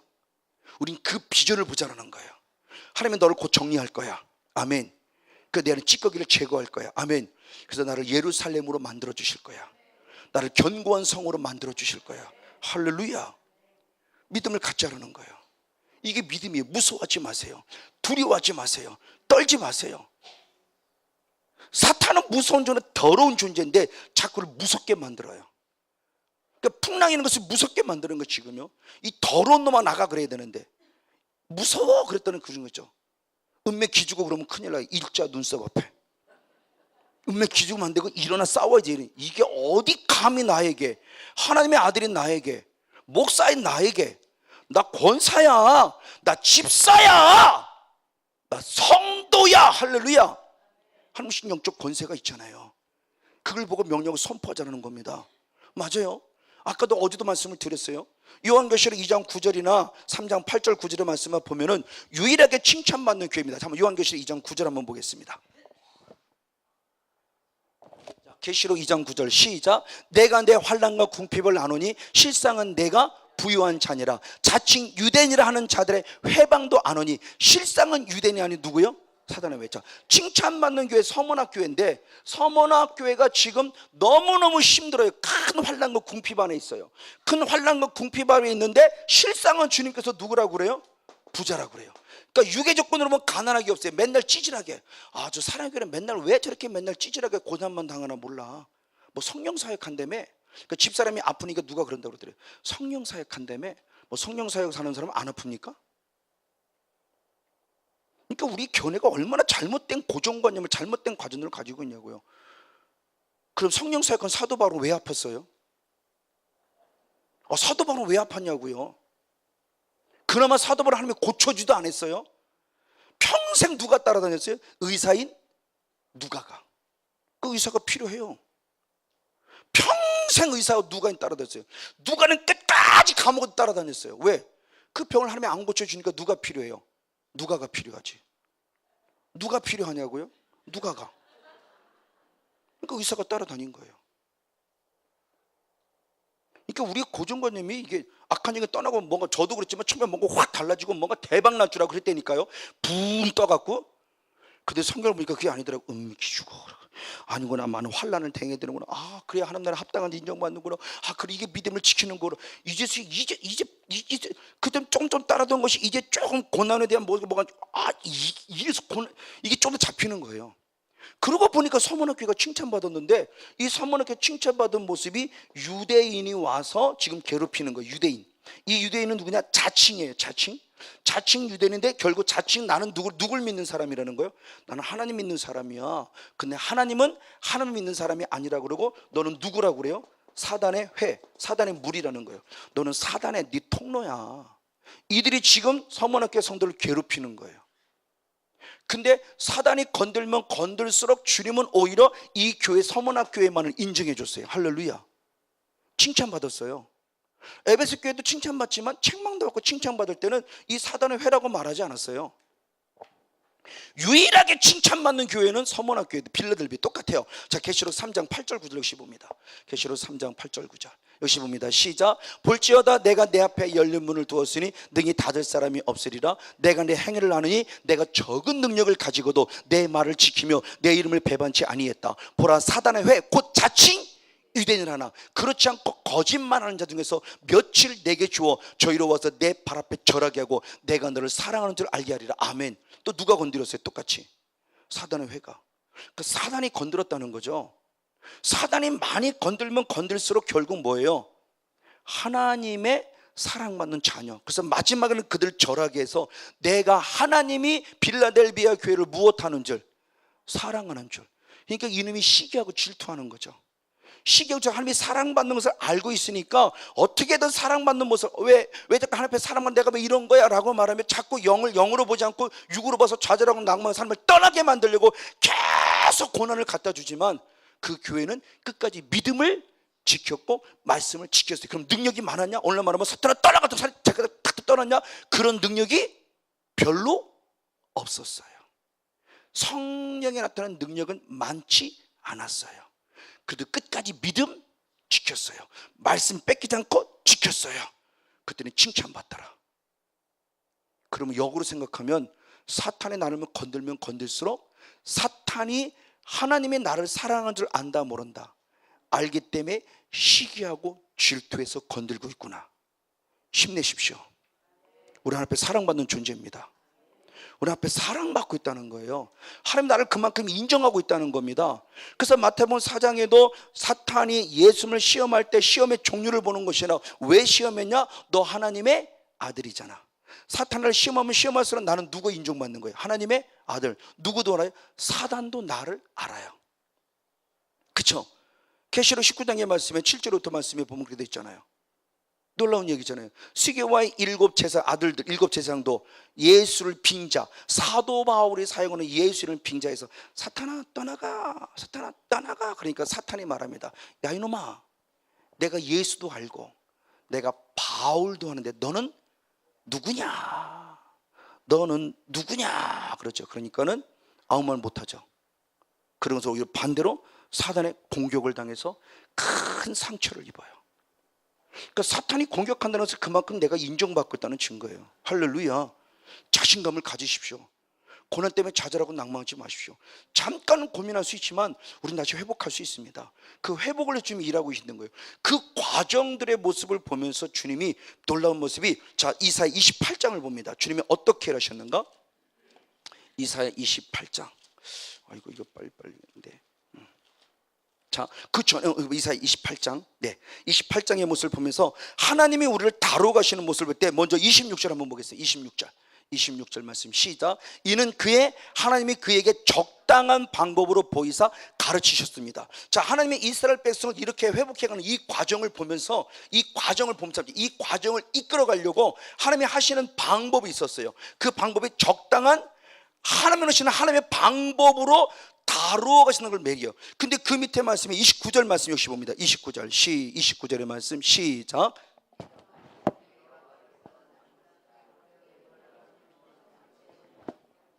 할렐루야. 이도 만군의 여호와께서는 난 것이라 그의 모략, 그의 방법은 무엇하며 기묘하며 지혜는 광대하다. 할렐루야. 자, 하나님의 방법이 있다고 그래요. 적당한 하나님의 방법으로 하셨다는 거예요. 적당한 하나님의 방법, 우리를 다루어 가시는 방법이. 그러면서 그 앞절에 27장의 말씀에 이렇게 표현했어요. 27장 8절을 한번 봅니다. 27장 8절 9절 시작. 주께서 백성을 적당하게 견착하사 쫓아내실 때 동풍 부는 날에 북풍으로 그들을 옮기셨느니라. 야곱의 불의가 속함을 얻으며 그 죄를 없이함을 얻을 결과는 이로 인하나니 곧 그가 제단의 모든 돌로 부서진 횃돌 같게 하며 아세라와 태양상으로 다시 서지 못하게 하며 있는 것이라. 아멘. 자, 하나님의 방법, 적당한 방법인데 그 적당함은 기묘해요. 놀라워요. 하나님만 할 수 있는 방법이에요. 하나님이 그렇게 해가시겠다는 거예요. 그러니까 우리처럼 상상할 수 없는 방법인 거예요. 그러니까 제가 고난이라는 부분의 모습을 다시 이사야의 말씀을 읽으면서 이게 확 눈에 들어지니까 저는 너무너무 벅차고 감사한 거예요. 이걸 막 같이 가르치고 싶은 거예요. 그래서 같이 나누고 싶은 거예요. 그래서 고난을 같이 이겨보자고 막 선포하고 싶은 거예요. 그러니까 고난 때문에 이제는 좌절하고 낭만하지 않은 자신감이 생긴 거예요. 할렐루야. 분명히 이길 수 있다는 거죠. 이건 하나님이 하시는 방법이에요. 할렐루야. 근데 적당하게 어떻게 한다? 견책, 책망하신다는 거죠. 적당한 책망하심을 통해서 구절을 보니까 우리의 불의가 속함을 얻었고 우리의 죄가 무엇함을 없이함을 얻는 결과를. 할렐루야. 이 적당한 하나님의 방법의 견책이, 적당한 하나님의 방법의 책망이, 이것이 결국 우리를 불의와 죄로부터 나를 해방시켜 주셨다. 아멘. 아멘. 그러니까 이 방법이 없었으면 죄와 싸울 수 없었어요. 이것이 아까 이사야 1장 25절의 말씀에 본 내 영혼의 무엇을 지금 계속 찌꺼기들을 제거하시는 거예요. 적당한 하나님의 방법으로, 적당한 하나님의 방법으로 계속 내 안의 것들을 찌꺼기들을 제거하시는데, 그 찌꺼기들의 모습이 이사야 3장의 말씀을, 이사야 3장 1절을 봅니다. 이사야 3장 1절 같이 봅니다. 시작. 보라, 주 만군의 여호와께서 예루살렘과 유대인의 의뢰하며 의지하는 것을 제하여 버리시되 곧 그의 의뢰하는 모든 양식과 의뢰하는 모든 불가능성 밑으로 쭉 내려봐요. 그러니까 내가 아직도 하나님보다 뭔가 더 신뢰하고 있는 것이 있고, 아직도 하나님보다 더 뭔가 힘을 의지하는 것들인데, 그 모든 것들을 주님이 다 무엇하기를 원한다? 제거하기를 원하시는 거예요. 아직도 네가 애굽을 좋아하니? 애굽을 박살내버립니다. 아직도 네가 수레바퀴를 좋아하니? 아직도 네가 무기를 좋아하니? 무기 있는 거 싹 없애. 아직도 네가 나보다 돈이 더 좋니? 그럼 돈 없애버려요. 아직도 네가 나보다 건강을 더 좋아하니? 건강 쳐버린다는 거예요. 이게 하나님이 하시는 그러니까 그 어떤 것도 하나님보다 앞설 수는 없다. 무화과 나무에, 아니 내 우양간에, 아니 포도나무에 열매가 없어도 나를 구원하신 여호와를 기뻐할 수 있는 영성, 이게 의의 견고한 성읍 예루살렘으로 회복되기를 원하는 바다. 주님이 내 이것들을 정리하기 원하는 거예요. 우린 그 믿음 갖기를 주님이 원해서 지금 우리를 다루어 가시는 거예요. 근데 그 다루어 가시는 이 방법이 하나님의 모습을 보면서 놀랐는데, 어떠냐? 열매를 맺게 하기 위한, 즉 일반 농부의 모습 과정 속에서 이 방법으로 사용하세요.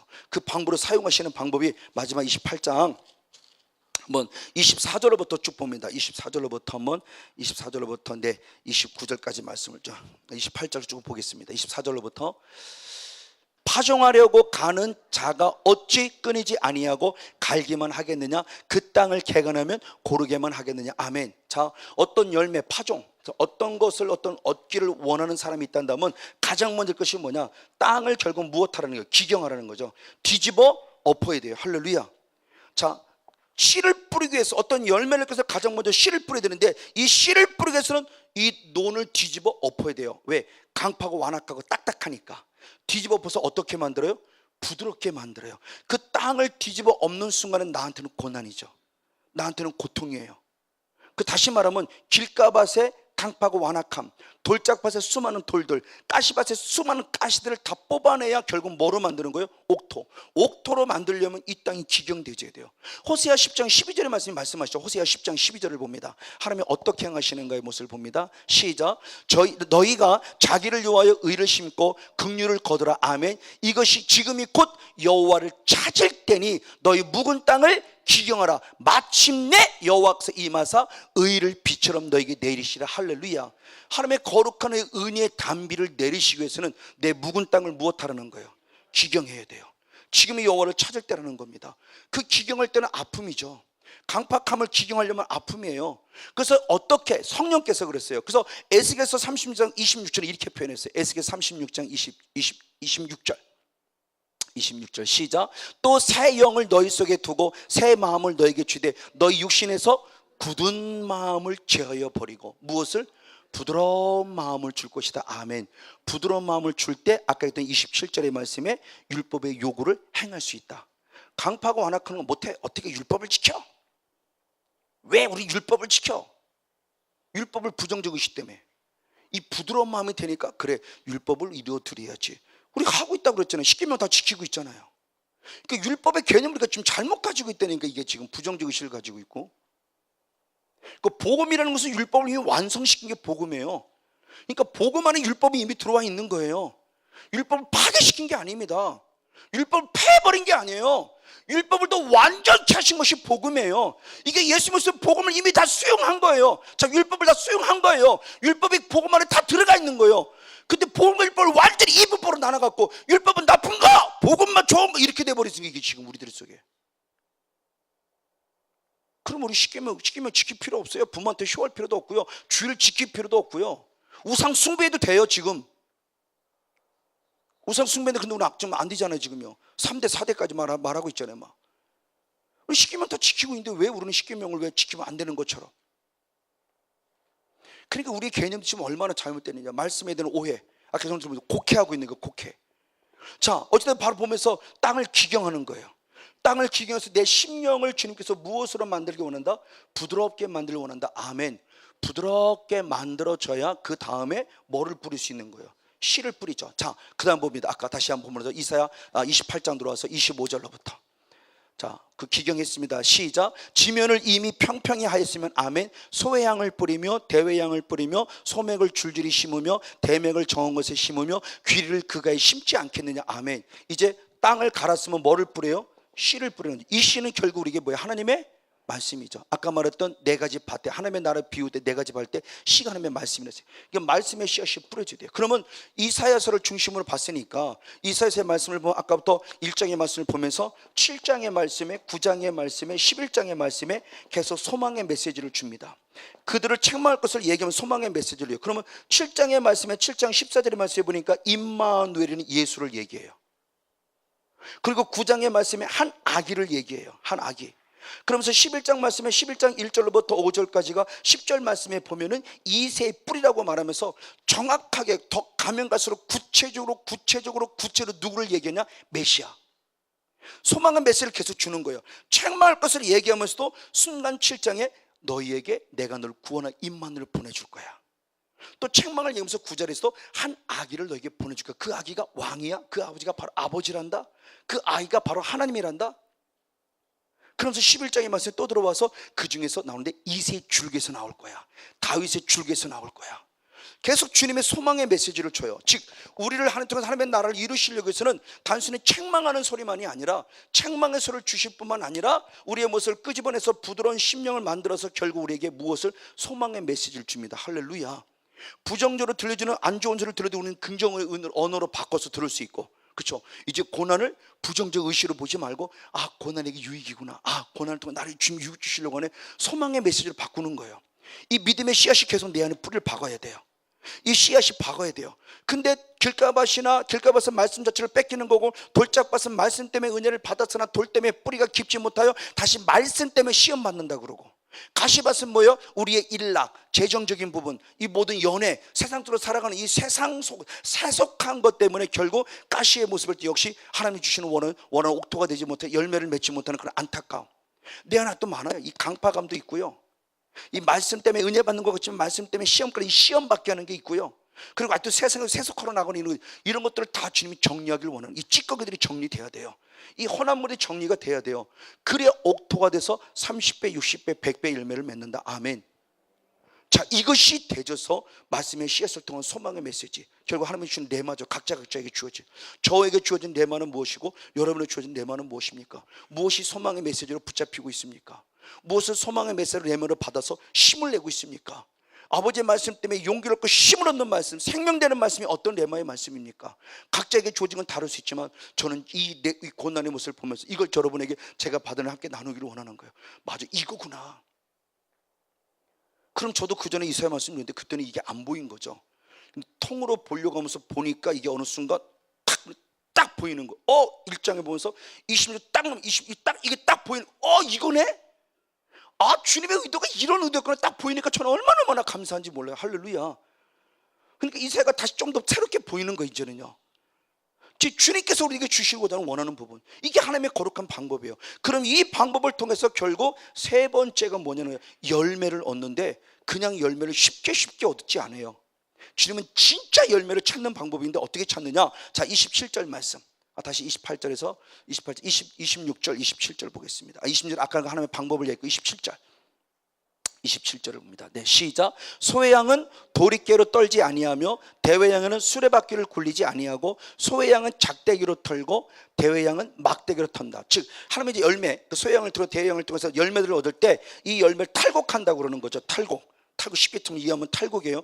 탈곡한다고 했을 때 말할 때 처음부터 뭐냐, 도리깨로 떨지 않고 수레바퀴로 굴리지 않고, 처음에는 무엇으로 한다?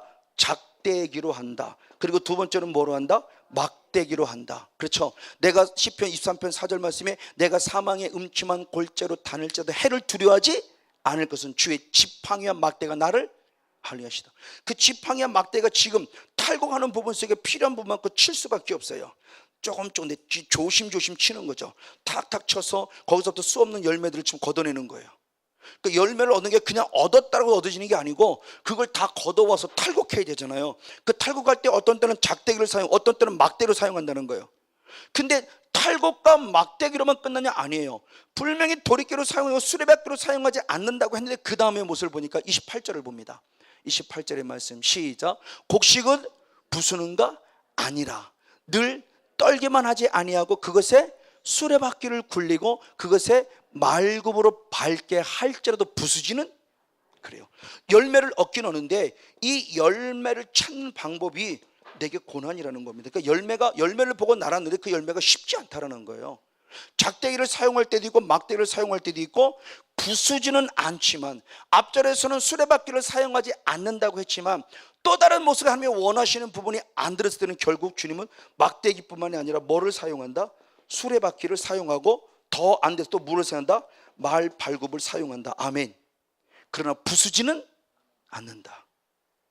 회복해 주는 게 목적이니까, 열매를 찾는 게 목적이니까 결국 남은 자를 찾기 위한 거예요. 고난과 역경 속에 남은 자. 할렐루야.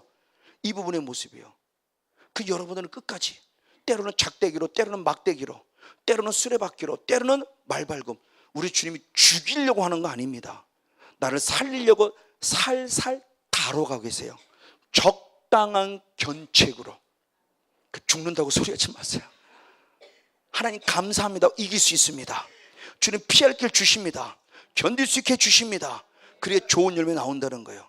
남은 자를 찾겠다는 겁니다. 할렐루야. 바로 이 모습이에요. 맞아요. 그래서 이제는 무엇이냐? 결론적인 말씀으로 중요한 말씀이 주님께서 이것을 통해서 뭐를 보게 하느냐? 자, 26장의 말씀에서 26장 8절 9절 26장 8절 9절을 봅니다. 26장 8절 9절 시작.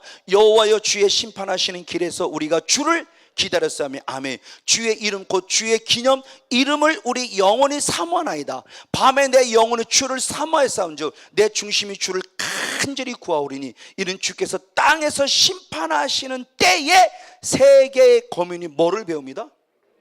할렐루야. 이 고난 속에서 결국 뭘 배워야? 하나님의 의. 자, 하나님의 의라는 시간을 첫 시간에 함께 나누었어요. 어제 그 하나님의 의라는 모습을 통해서 주님이 우리에게 원하시는 바의 모습을 보는데 그 하나님의 의를 배우게 하기 위해서 주님이 내게 무엇의 과정을 하고 있다? 고난. 근데 놀라워요.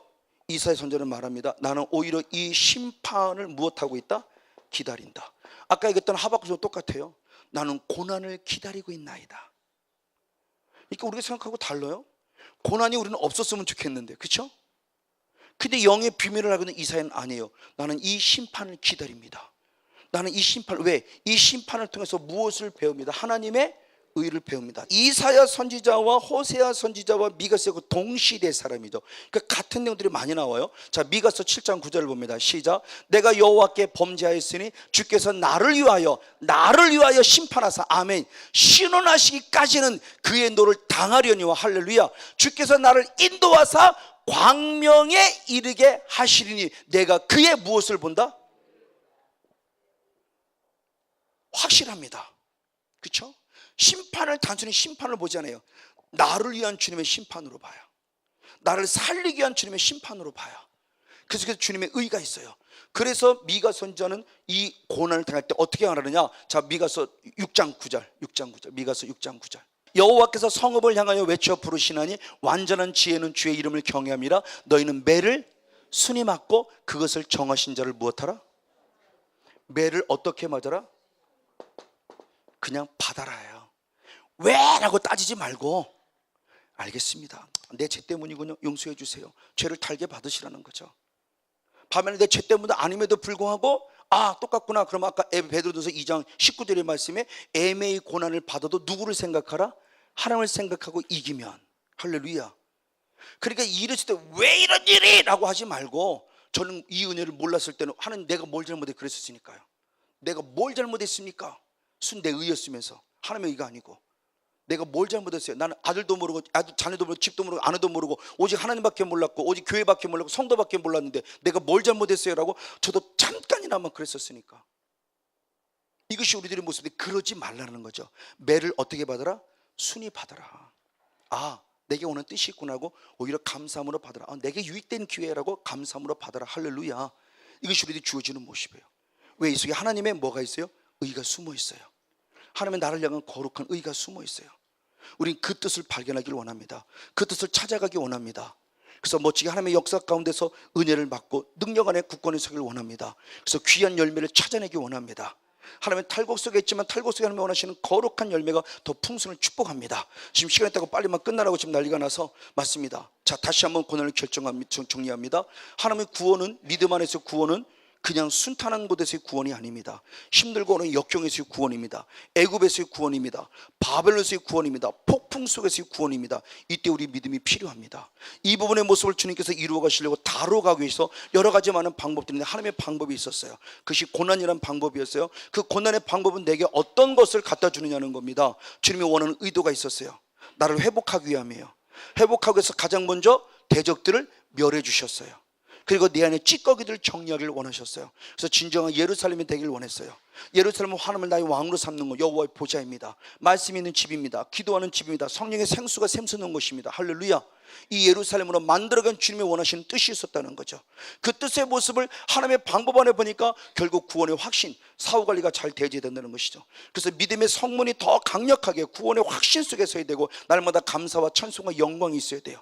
바로 이런 모습에 살아야 되는데 이것을 이루어가는 주님의 방법의 모습이 조금 더 구체적으로 말씀해 보니까 하나님의 적당한 방법이 있었어요. 그것을 나를 통해 지금 견치해가는 방법이죠. 가장 먼저 내 딱 마음의 상태를 기경하고 있어요. 부드럽게 만들려고. 강파가 완악한 것이 예수의 피를 통해서 성령의 불로 태워져 다시 한번 새로운 부드러운 심령 되기를 원합니다. 그래서 믿음의 씨, 마음의 씨앗이 새겨지기를 원합니다. 소망의 메시지를 받으십시오. 소망의 메시지를 채워주십시오. 하나님 나를 세워간다는 소망의 메시지를 굳건히 서십시오. 내게 다가오실 메시아 예수 그리스도가 계십니다. 그러나 그걸 통해서 열매를 어떻게 열매를 얻었다로 끝남이 아닙니다. 주님이 탈곡하기를 원합니다. 주님 원하시는 가라지를 제거하고 알곡을 찾아내기 위한 주님의 방법이 있습니다. 때로는 작대기로, 때로는 막대기로, 때로는 수레바퀴로, 때로는 말발굽으로. 말발굽에서 결국 육조로 따지면 나중에 전쟁이죠. 전쟁을 통해서 바벨론에 돌아올 것을 보는 것인데 우리들의 모습에서 본다면 그것이 영적인 전쟁 안에서 많은 어려움이 있을 수 있고요. 그러나 결국은 열매를 맺어요. 우리는 알곡이기 때문에 할렐루야. 가라지를 제거하면 됩니다. 가라지를 뽑아내면 됩니다. 할렐루야. 우리 철저히 말씀 안에 서시고 예루살렘이 됐기 때문에 철저히 기도 안에 있어서 우리 성령 충만 받아서 악한 영과 싸워 이김을 통해서 모든 것들이 정리될 것 정리되고 뽑아낼 것 뽑아내서 하나님이 원하시는 의의 견고한 성읍에 서서 큰 열매를 맺어 하나님께 영광 올려드리고 하늘의 신령한 목은 물론이고 땅의 기름진 물 공급받아 나와 더불어 내 후손들에게 영적인 유익을 끼치는 성령 충만한 주인공 우리 모두가 되어지기를 주님의 이름으로 간절히 축복하고 축원을 드립니다. 할렐루야. 네, 감사합니다. 여러분 기도하기 원합니다.